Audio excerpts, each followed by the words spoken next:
Lalu apa dampak kematian pimpinan Hizbullah Fuad Syukur dan pimpinan Hamas Ismail Haniyeh terhadap eskalasi di Timur Tengah? Kami akan bahas ini bersama Hajran Totohari, Duta Besar Republik Indonesia untuk Lebanon. Bergabung juga Hasibullah Satrawi, pengamat Timur Tengah, dan Hikmahanto Juwana, pakar hukum internasional. Selamat malam semuanya, waktu Indonesia apa kabar? Baik, terima kasih. Terima kasih semuanya sudah hadir dalam diskusi kami kali ini. Kang Hasib, saya ke Anda dulu. Kalau saya boleh mengutip pemberitaan hari ini di Harian Kompas, berita utamanya berhubungan langsung dengan wafatnya Ismail Haniyeh ini, judulnya Harapan Perdamaian Redup. Kita paham bahwa sebetulnya sosok Haniyeh ini menjadi kunci untuk upaya perundingan mencapai perdamaian di Palestina. Tapi apakah semata-mata langsung kembali ke nol lagi proses perdamaian itu menurut Anda? Ya, saya rasa memang kita harus membaca apa yang terjadi di Timur Tengah hari ini secara lebih lengkap, lebih menyeluruh, karena banyak aktor, banyak situasi yang saling terkait satu sama lain. Yang terbaru, Mas, saya ingin sampaikan terlebih dahulu bahwa baru saja pihak Israel menyatakan memastikan meninggalnya Komandan Brigadir Al-Qassam, yaitu Muhammad Deif. Ya, ini saya baca perkembangan terbaru di media Timur Tengah, dan itu dipastikan meninggal dalam operasi 2 minggu yang lalu di Khan Yunis. Ini belum jadi pembicaraan di media kita, dan mungkin ini baru dibahas di Sapa Indonesia Malam secara eksklusif. Dan kalau ini benar terjadi, maka ini akan menambah sensitivitas ataupun aspek kerawanan daripada yang terjadi sekarang, terutama di antara Israel dan negara-negara yang berada di blok Iran. Karena kita tahu Ismail Haniyeh, kemudian Fuad Syukur dan kemudian Muhammad Deif itu di antara tokoh-tokoh yang paling berpengaruh. Paling tidak di antara Ismail Haniyeh dan Muhammad Deif itu di antara 3 tokoh yang paling dicari oleh Israel, yaitu ketambahan lagi dengan Yahya Sinwar. Nah, ini tentu kita harus mengecek lagi, karena Hamas menyatakan bahwa kalau tidak ada konfirmasi dari Al-Qassam, maka berita itu tidak bisa diterima kebenarannya. Itu dari pihak Hamas, bantahnya. Nah, apa yang ingin saya katakan, view kedua adalah dengan situasi seperti ini, maka memang kawasan Timur Tengah, wabil khusus di antara Israel dan poros-poros perlawanan ini berada pada puncak eskalasi yang dalam 1-2 hari mungkin kita belum tahu langkah pasti apa yang akan diambil, terutama oleh Iran dalam rangka melakukan balasan ini. Yang pasti, sebagaimana tadi telah disampaikan, bahwa Iran melalui pemimpin tertingginya sudah memberikan perintah untuk melakukan sebuah serangan balasan. Nah, apa bentuk serangannya, apa bentuk aksinya, nah itu yang semua orang masih menunggu. Dan di sisi lain kita juga melihat bahwa negara-negara di dunia saat ini sedang bergerak dan berupaya sebisa mungkin untuk tidak membiarkan Iran melakukan sebuah balasan yang betul-betul membakar Timur Tengah secara umum. Dan ini poin saya yang ketiga sebagai pengantar, walaupun di antara Israel dan poros-poros Iran ini berada dalam gejolak tertinggi, kita juga harus mafhum bahwa di kawasan masih banyak negara-negara lain yang notabene tidak masuk di dalam poros Iran. Yang sekarang ini berkobar adalah poros-poros atau front yang memang berada di proksi Iran, yaitu mulai daripada Hamas, kemudian Hizbullah, kemudian Houthi, kemudian milisi-milisi di Irak dan di Syria, termasuk Iran sendiri. Nah, negara-negara di luar itu yang tergabung dalam dunia Arab dan selama ini dikenal lebih terbuka dengan Barat, bahkan kerjasama dengan Israel, itu belum memberikan sikap apapun, dan itu harus menjadi cara baca kita untuk bisa mendapatkan view lebih utuh tentang apa yang terjadi di Timur Tengah. Demikian, Mas. Prof Hik, kalau Anda membaca dinamika di banyak negara atas peristiwa tadi, ditambah kalau kita korelasikan, tarik lagi ke belakang dengan sikap-sikap yang dikeluarkan oleh PBB, Mahkamah Internasional, soal pendudukan Israel terhadap Palestina disebut ilegal, bahkan sudah diperintahkan untuk stop melakukan genosida, walaupun tidak terang-terangan meminta untuk dilakukan gencatan senjata. Dengan adanya peristiwa ini, apakah nanti kita mengharapkan bisa muncul gerakan besar untuk mendorong adanya perdamaian di wilayah Timur Tengah, khususnya di Palestina, atau tampaknya ini masih akan sulit tercapai? Kalau menurut saya yang pasti adalah semakin banyak negara yang geram dengan tindakan dari Israel. Karena upaya yang dilakukan oleh Presiden Joe Biden untuk mewujudkan gencatan senjata antara Israel dengan Hamas, seolah-olah sekarang sudah tidak ada artinya. Saya yakin dari pihak Hamas sudah tidak mau lagi melakukan perundingan. Justru yang ada di kepala mereka adalah bagaimana mereka bisa melakukan penyerangan ke Israel sebagai bentuk balasan terhadap apa yang diduga Israel lakukan terhadap Ismail Haniyeh. Jadi itu yang jadi masalah. Lalu kemudian juga kita tahu dari pihak Hezbollah juga akan siap untuk melakukan serangan-serangan ke Israel karena petingginya juga ditewaskan oleh Israel. Nah, ini yang kemudian akan mengundang banyak negara untuk tanda kutip ya menekan Israel untuk melakukan suatu tindakan agar tidak lagi melakukan penyerangan. Dan Amerika Serikat dalam posisi yang sangat awkward ya, dia tidak mungkin terus-menerus harus membela tindakan Israel, sementara Amerika Serikat tahu bahwa yang dilakukan oleh Israel adalah suatu pelanggaran hukum internasional. Nah, ini yang kemudian kita berharap bahwa Amerika Serikat tidak kemudian membela atau melindungi Israel sampai pada suatu tindakan yang melanggar pun dia harus melakukan. Ini yang tidak diinginkan oleh Presiden Joe Biden, dan ini mungkin juga yang tidak diinginkan oleh calon dari Demokrat kalau nanti sudah segera dikukuhkan dari Kamala Harris. Tapi kalau misalnya presiden nanti yang menang adalah Republik Donald Trump, saya khawatir karena apa? Donald Trump akan lebih keras, dia akan justru akan melawan Iran. Nah, yang tidak kita inginkan adalah apabila Iran melakukan serangan terbuka kepada Israel. Karena ini akan memunculkan perang antar negara, karena yang jelas Israel akan didukung oleh Amerika Serikat. Bukannya tidak mungkin Amerika Serikat akan melakukan serangan terhadap Iran.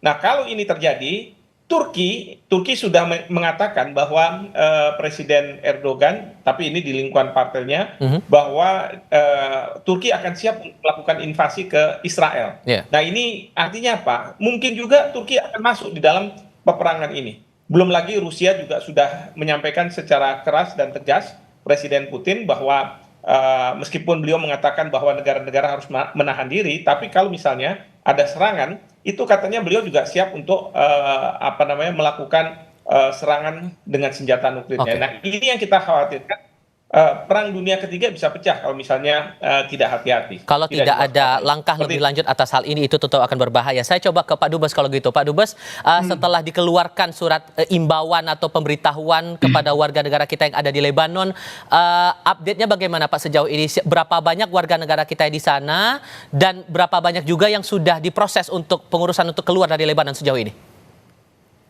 Ya, sebetulnya seruan atau lunaknya himbauan kepada warga negara Indonesia ini bukan sesuatu yang baru ya di Libanon. Karena sebetulnya situasi yang terjadi sekarang ini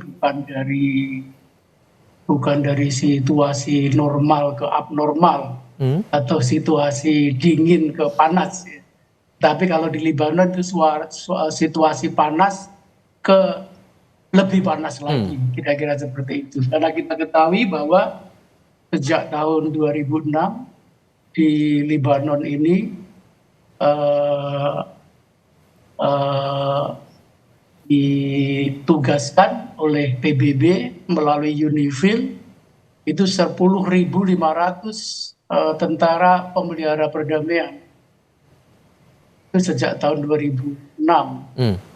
Artinya dikirim pasukan pemelihara perdamaian 10.500, itu menunjukkan bahwa situasi di sini ya situasi masih perang. 10.500 truk, di mana 1.300-an itu tentara nasional Indonesia. Dan Indonesia adalah negara pengirim tentara pemelihara perdamaian terbesar di Lebanon, di bawah bendera UNIFIL, United Nations Interim Force in Lebanon. Dan karena itu sebetulnya contingency plan yang dikeluarkan oleh KBRI itu sudah sejak bulan Oktober 2023. Jadi awal dari terjadinya agresi militer Israel di Gaza, itu suasana dari panas ke lebih panas di Lebanon Selatan itu sudah terjadi.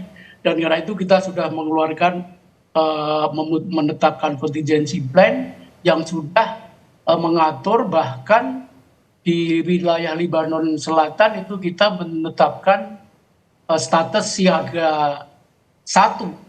Siaga 1 itu adalah situasi bahaya tertinggi di mana warga negara Indonesia harus dievakuasi ke tempat yang lebih aman. Juga warga negara Indonesia di perbatasan sudah kita evakuasi sejak bulan Oktober tahun lalu ke kota Beirut yang lebih aman. Ada berapa banyak WNI kita yang ada di sana, Pak? Bagaimana? Ada berapa banyak WNI kita yang ada di sana, Pak?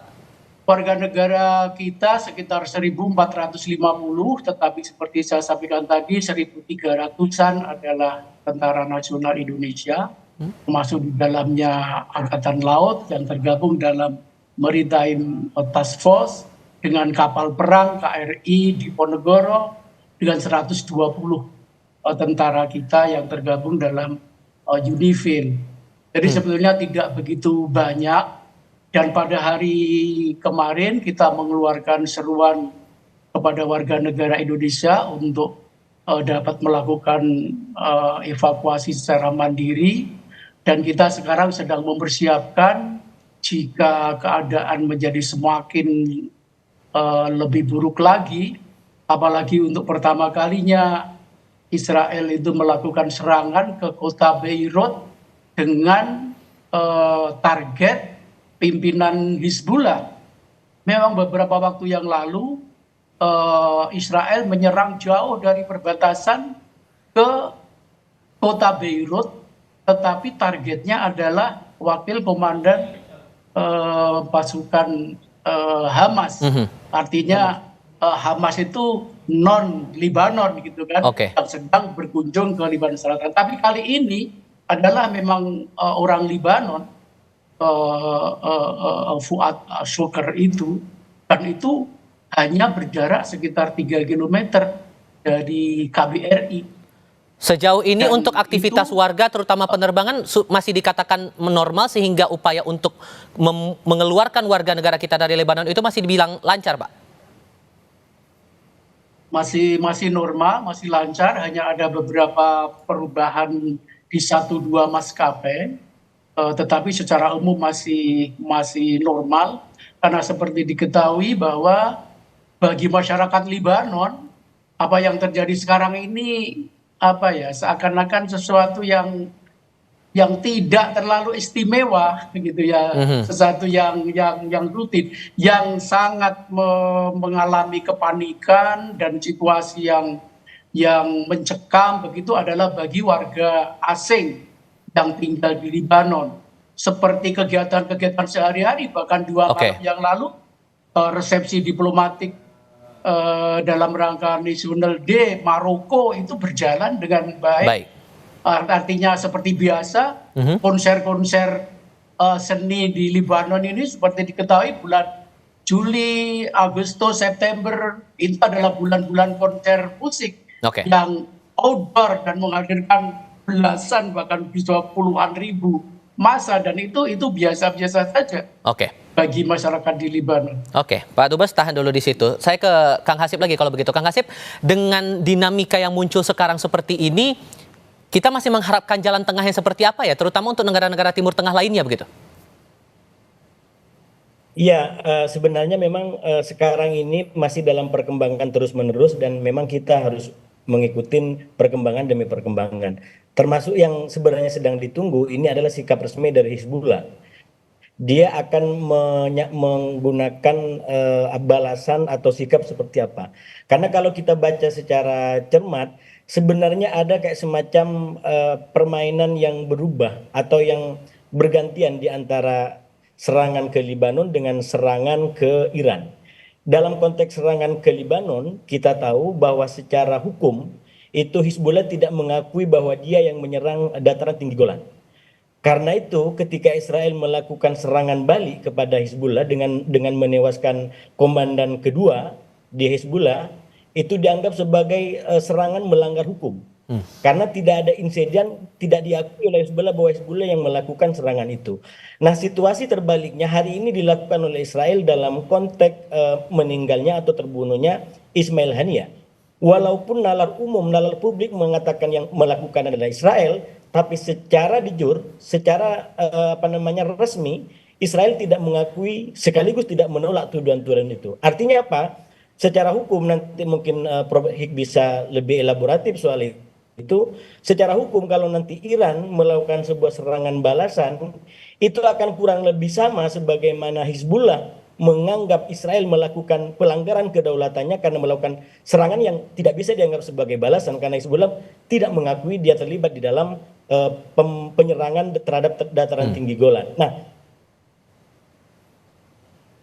Kang Hasib, tampaknya kita mengalami gangguan komunikasi dengan Kang Hasib. Saya ke Prof. Hik, kalau begitu Prof. Hik, kita paham juga bahwa Indonesia berkali-kali menyerukan ada kemerdekaan di Palestina di tengah konflik yang terjadi di sini. Dengan kita sudah mendengar suara dari Presiden Jokowi dan Wapres Ma'ruf Amin yang mengecam tindakan ini, Indonesia bisa melakukan apa lagi dengan semangatnya untuk bisa mencapai yang namanya semangat agar Palestina merdeka ini?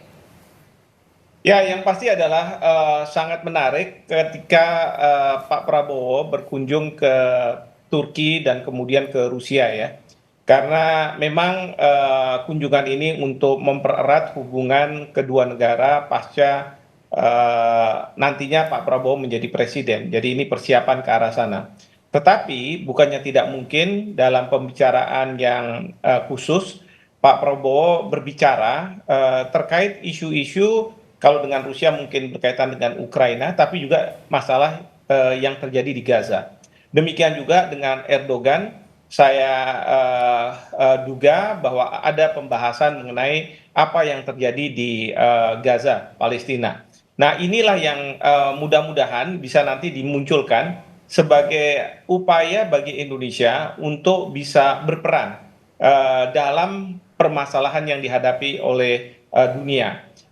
Saya sih melihatnya bahwa tidak ada pilihan lain sebenarnya selain Perdana Menteri Netanyahu diturunkan dari kursi Perdana Menterinya.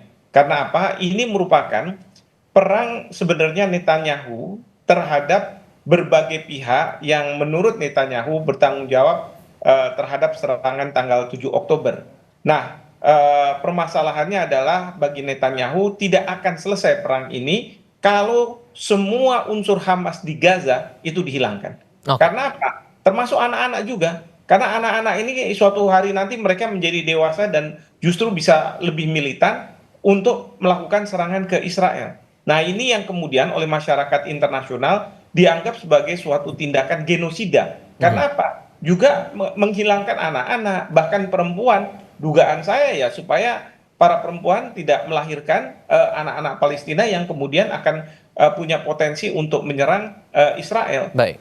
Nah, jadi satu-satunya jalan adalah menurunkan, dan ini kita kembalikan kepada Amerika Serikat. Karena selama ini Amerika Serikat negara memang yang kuat kita harus akui, tetapi dia selalu berada di belakang Israel meskipun Israel melakukan kesalahan. Nah, ini yang membuat geram banyak negara, yang membuat geram Iran, dan kemudian dia melakukan perang proksi melalui Hezbollah, Hamas maupun Houthi terhadap Israel, sehingga tidak bisa dipertanggungjawabkan bahwa ini merupakan tindakan sebuah negara kepada negara lain. Gitu. Oke. Terakhir untuk Anda Pak Dubes, terkait dengan proses evakuasi warga negara kita yang masih berada di sana, apa yang bisa dijamin begitu oleh KBRI agar prosesnya ini tetap berjalan kondusif di tengah kondisi yang Anda katakan tadi makin kesini justru makin panas di sana?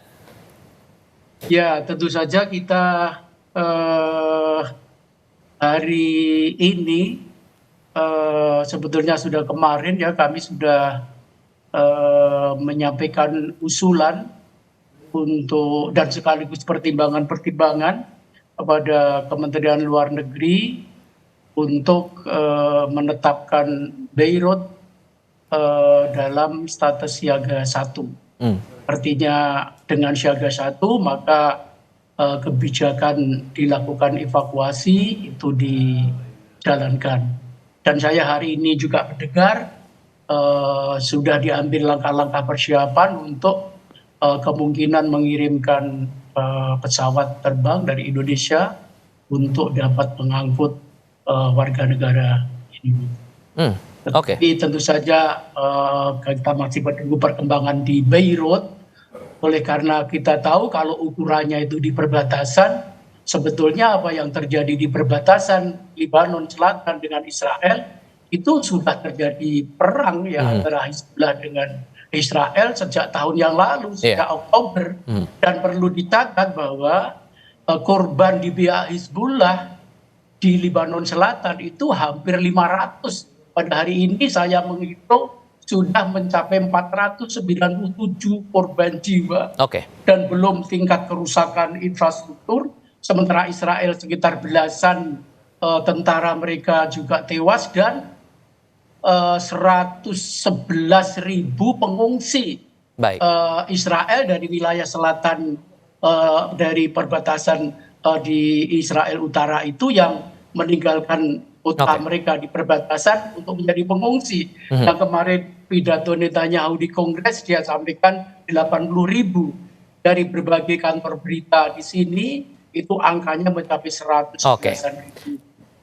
Artinya kalau di perbatasan sudah serius, yang kita hanya perlu waspadai adalah ketika eskalasi menuju ke kota Beirut yang jaraknya sekitar 190 km dari perbatasan di Lebanon Selatan ini semakin buruk akibat kemarin serangan Israel di Beirut Selatan yang menewaskan pemimpin Hizbullah yang konon kabarnya adalah penasihat militer dari Sekretaris Jenderal Hizbullah, dan peristiwa yang terjadi di Teheran. Prosesnya ini tentu menarik untuk dicermati sejauh ini ya Pak ya. Hampir semua perwakilan negara asing sekarang sedang mempersiapkan kemungkinan dilakukannya evakuasi. Oke, Pak Dubes, terima kasih banyak. Kang Hasib, terima kasih. Prof. juga terima kasih sudah hadir dalam diskusi kami kali ini. Selamat malam waktu Indonesia untuk Anda semua.